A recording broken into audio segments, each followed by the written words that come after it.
할바생이라고 들어보셨나요? 맥도날드에서 75세부터 시작을 해서 91세까지 아르바이트를 하신 한 시니어의 행복한 이야기가 소개된 적이 있습니다. 왜 70대, 80대 시니어들이 일을 하고 싶어 하는지, 이를 통해서 소중한 행복을 느낀 사례들을 통해서 시니어 라이프 이사점을 살펴보았습니다. 안녕하세요. 저는 시니어 라이프 비즈니스를 연구하는 최학희입니다. 구독하기 부탁드리겠습니다. 네, 맥도날드 사례인데요. 75세부터 지각도 결근도 없이 17년, 91살의 맥도날드 알바생을 은퇴한 할아버지의 이야기가 있습니다. 이분은 시급받는 알바생일 뿐이지만 매장 관리자라고 생각하며 점포를 내 것처럼 맡겼다고 합니다.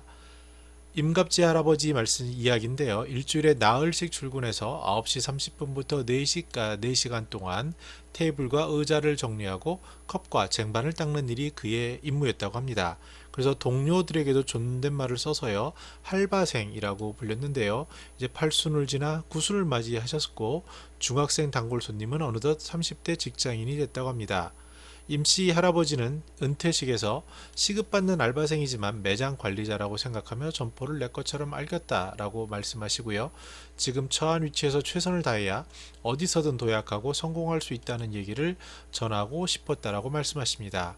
그가 매달 번 돈은 60만원 수준이지만 이것을 가지고 봉사단체 회비도 하고 교회연금 저축도 해서 손자녀 등록금도 되기도 하시고요. 규칙적으로 생활하다 보니까 고혈압, 당뇨 같은 성인병이 전혀 없다. 그리고 가족에게 작은 생일 케이크를 사줄 여유가 있어서 참 좋았다라고 말씀하시고 있습니다. 네, 일의 소중함을 느끼게 하는데요. 65세 이상에서 2014년 통계청 자료에 의하면 7시간 16분이라는 여가 시간이 남게 됩니다. 상당히 긴 시간이고요. 그 시간 속에 2014년 기준으로 TV가 차지한 비율은 52%였습니다. 아마 실제로 시간의 의미를 가질 수 있는 여유 시간에서 TV 시청이라는 수동적인 것이 차지하는 비율은 실로 어마어마한데요. 이제 만약에 여기에 친구도 없고 갈 곳도 없다면 어떻게 할지, 이 시간을 무엇으로 채워야 할지에 대한 고민이 큽니다.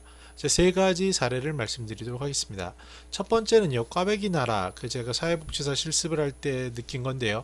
거기 계신 분들은 하루에 뭐 한 4시간 정도만 일하시면 되는데, 그 꽈배기를 잘 만들어내기 위해서 실제로는 6시간, 7시간 일을 하십니다. 그 책임감도 있고요. 그 젊어지셔서 일단 왕년에도 활발하신 분이었고요. 그분들이 그 삶을 통해서 너무 재밌다, 너무 즐겁다 이렇게 얘기를 하시는데, 적정한 일과 그 사례를 통해서 아마 언론에서도 여러 번 등장한 사례입니다. 네, 두 번째는요.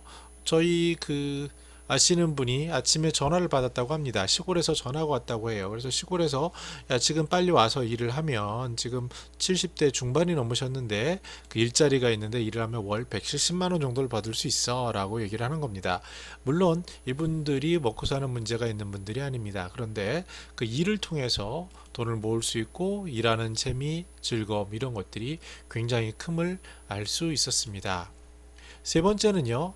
어떤 한 대기업에서 고위직으로 계신 분이 정년도 채우고 은퇴를 하셨어요. 그리고 나서 다시 75세 정도까지 이런저런 아르바이트를 하셨습니다.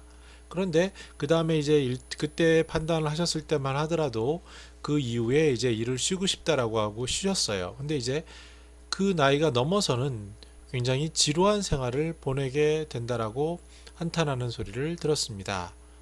이렇듯 그 시간이 늘어나고 몸이 오히려 쇠약할 줄 알았는데 더 건강하고요. 일이 없었을 때 그 시간을 채울 수 있는 것은 산책과 같은 운동, 그 다음에 가까운 지인들을 만나는 것, 이 정도인데 이것이 반복됐을 때 주는 무료함, 이런 것들이 오히려 건강이나 시간을 더 좋지 않게 좀 더 외롭게 보내게 되지 않았나라고 생각을 해보고 있습니다. 네, 시사점을 생각해 보죠. 노인 일자리 사업이요.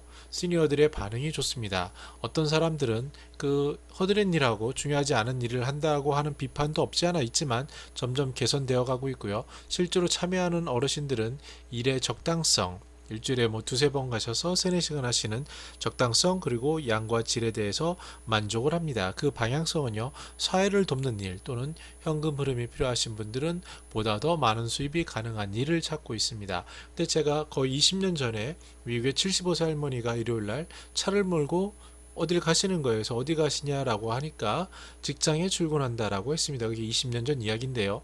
평생 할 수 있는 일을 찾으면 얼마나 좋을까라는 생각을 해보았습니다.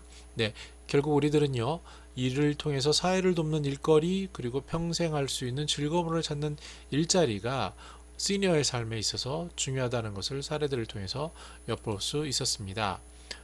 네, 사회를 돕는 일과 평생 할 수 있는 일이 어떤 일이 있을지 댓글로 남겨주시면 서로 공유하고 도움이 되겠습니다. 저는 더 나은 시니어 삶 공동체를 연구합니다. 감사합니다.